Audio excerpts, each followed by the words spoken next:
ओम शांति। आज 7 दिसंबर 2020 की साकार मुरली। आज बाबा ने कहा, मीठे बच्चे, तुम बहुत समय के बाद फिर से बाप से मिले हो, इसलिए तुम बहुत बहुत सिकिलदे हो। आज का प्रश्न है, अपनी स्थिति को एक रस बनाने का साधन क्या है? उत्तर, सदा याद रखो, जो सेकंड पास हुआ ड्रामा कल्प पहले भी ऐसे ही हुआ था। अभी तो निंदा स्तुति मान अपमान सब सामने आना है, इसलिए अपनी स्थिति को एक रस बनाने के लिए पास्ट का चिंतन मत करो। ओम शांति। रूहानी बच्चों प्रति रूहानी बाप समझा रहे हैं। रूहानी बाप का नाम क्या है? शिव बाबा। वह सब रूहों का बाप है। सब रूहानी बच्चों का नाम क्या है? आत्मा। जीव का नाम पड़ता है, आत्मा का नाम वही रहता है। यह भी बच्चे जानते हैं। सत्संग ढेर है।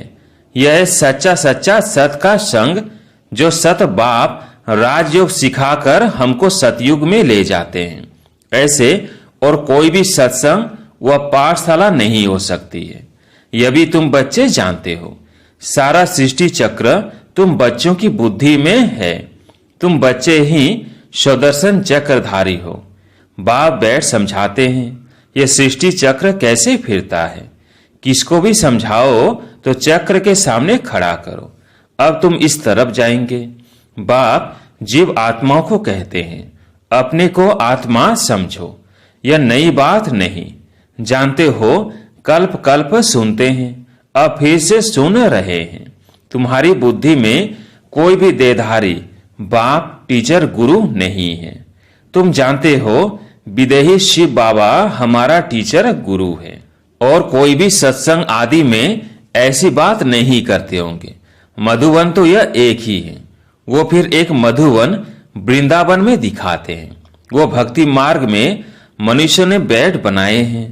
प्रैक्टिकल मधुवन तो यह है, तुम्हारी बुद्धि में है कि हम सतयुग त्रेता से लेकर पुनर्जन्म लेते लेते अभी संगम पर आकर खड़े हुए हैं। पुरुषोत्तम बनने के लिए हमको बाप ने आकर स्मृति दिलाई है।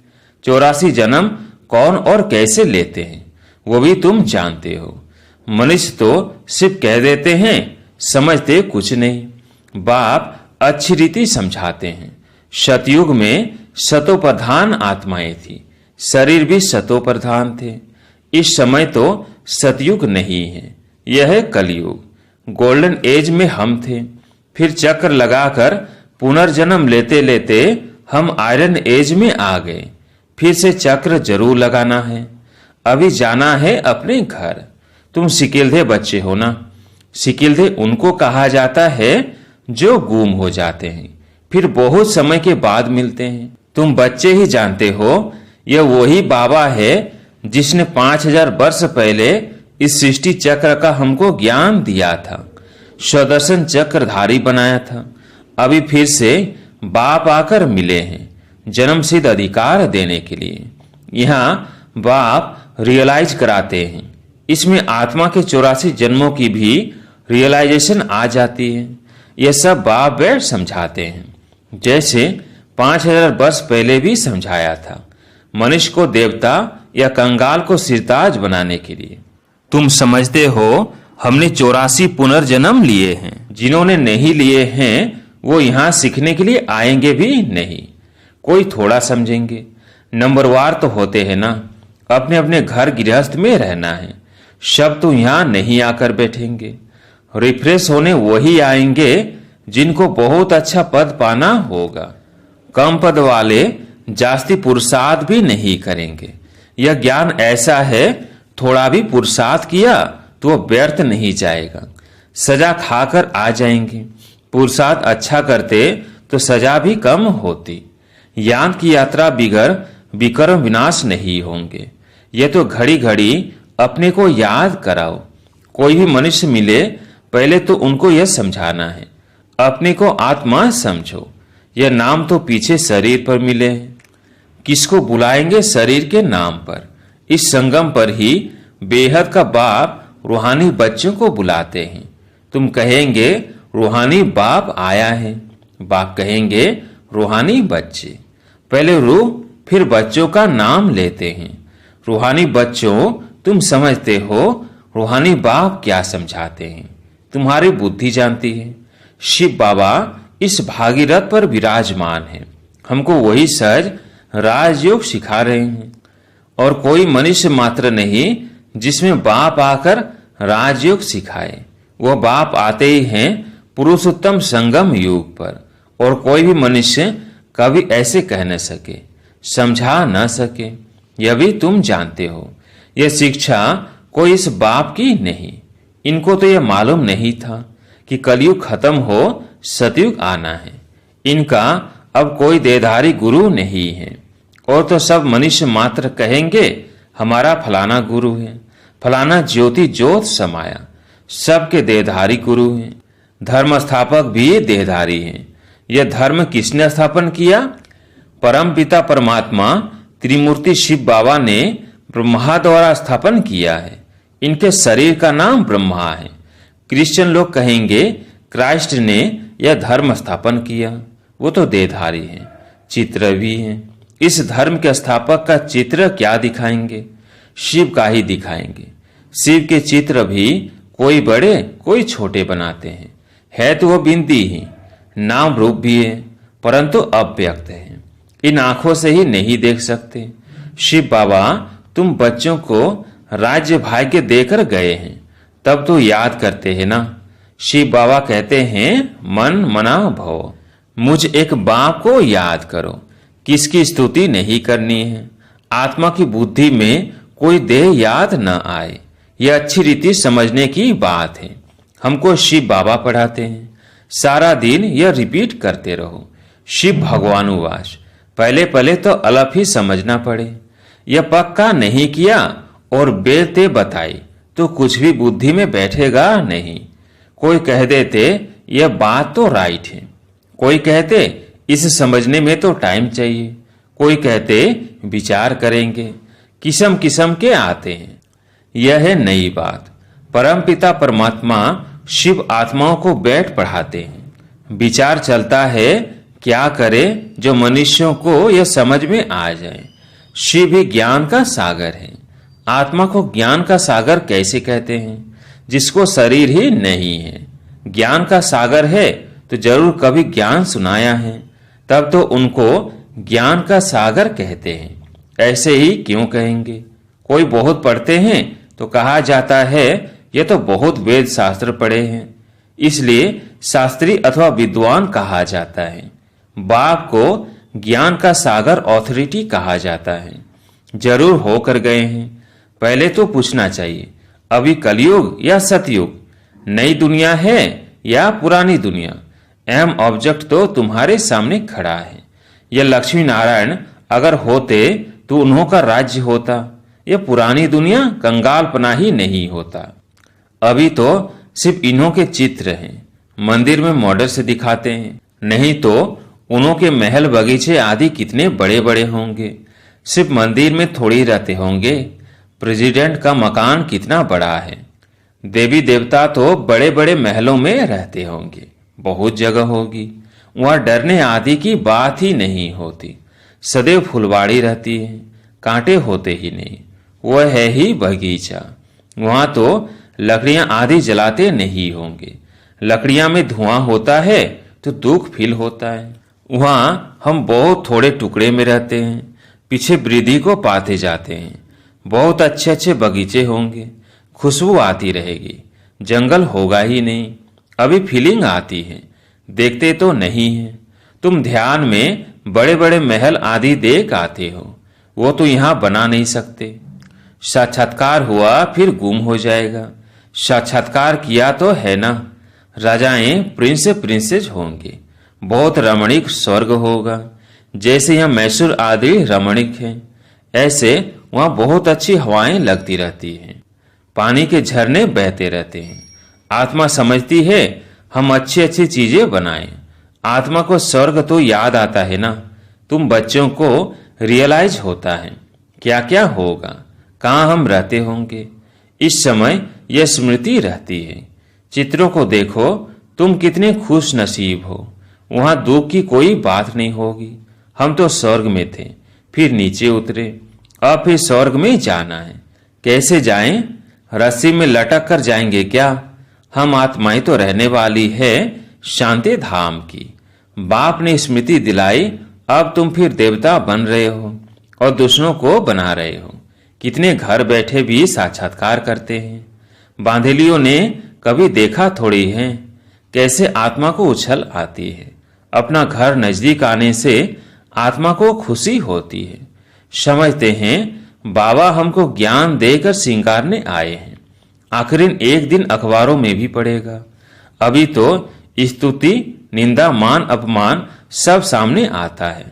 जानते हैं कल्प पहले भी ऐसे हुआ था। जो सेकंड पास हो गया उसका चिंतन नहीं करना होता। अखबारों में कल्प पहले भी ऐसे पड़ा था, फिर पुरुषार्थ किया जाता है। हंगामा तो जो हुआ था सो हो गया, नाम तो हो गया ना। फिर तुम रेस्पॉन्ड करते हो। कोई पढ़ते हैं, कोई नहीं पढ़ते हैं। फुर्सत नहीं मिलती और कामों में लग जाते हैं।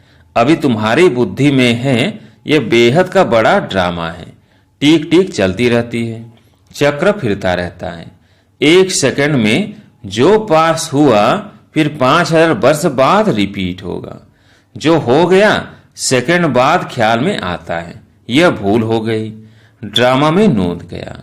कल पहले भी ऐसे ही भूल हुई थी, पास्ट हो गई। अब फिर आगे के लिए नहीं करेंगे। पुरुषार्थ करते रहते हैं। तुमको समझाया जाता है घड़ी घड़ी यह भूल अच्छी नहीं है, यह कर्म अच्छा नहीं है। दिल खाती होगी हमसे यह खराब काम हुआ। बाप समझाने देते हैं ऐसे नहीं करो, किसको दुख होगा, मना की जाती है। बाप बतला देते हैं यह काम नहीं करना। बिगर पूछे चीज उठाया उसको चोरी कहा जाता है। ऐसे काम मत करो, कड़वा मत बोलो। आजकल दुनिया देखो कैसी है। कोई नौकर पर गुस्सा किया तो भी दुश्मनी करने लग पड़ते हैं। वहां तो शेर बकरी आपस में छीरखंड रहते हैं, लोन पानी और छीरखंड। सतयुग में सब मनुष्य आत्माएं आपस में छीरखंड रहती हैं और इस रावण की दुनिया में सब मनुष्य लोन पानी है। बाप बच्चा भी लोन पानी। काम महाशत्रु है ना। काम कटारी चलाए एक दो को दुख देते हैं। यह सारी दुनिया लोन पानी है। सतयुगी दुनिया छीरखंड है। इन बातों से दुनिया क्या जाने। मनुष्य तो स्वर को लाखों वर्ष कह देते हैं तो कोई बात बुद्धि में आ न सके। जो देवताएं थे उन्हों को स्मृति में आता है। तुम जानते हो यह देवता सतयुग में थे। जिसने 84 जन्म लिए हैं वही फिर से आकर पढ़ेंगे और कांटों से फूल बनेंगे। यह बाप की एक ही यूनिवर्सिटी है। इनकी ब्रांचेज निकलती रहती है। खुदा जब आएगा तब उनके खिदमतगार बनेंगे, जिनके द्वारा खुद खुदा राजाई स्थापन करेंगे। तुम समझते हो हम खुदा के खिदमतगार हैं। वह जिस्मानी खिदमत करते हैं, यह रूहानी।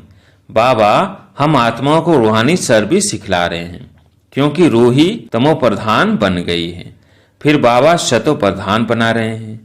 बाबा कहते हैं मामेकम याद करो तो विकर्म विनाश होंगे। यह योग अग्नि है। भारत का प्राचीन योग गाया हुआ है ना। आर्टिफिशियल योग तो बहुत हो गए हैं। इसलिए बाबा कहते हैं याद की यात्रा कहना ठीक है। शिव बाबा को याद करते करते तुम शिवपुरी में चले जाएंगे। वह है शिवपुरी, वह है विष्णुपुरी, यह रावणपुरी। विष्णुपुरी के पीछे है रामपुरी। सूर्यवंशी के बाद चंद्रवंशी है। यह तो कॉमन बात है। आधा कल्प सतयुग त्रेता, आधा कल्प द्वापर कलयुग। अभी तुम संगम पर हो, यह भी सिर्फ तुम जानते हो।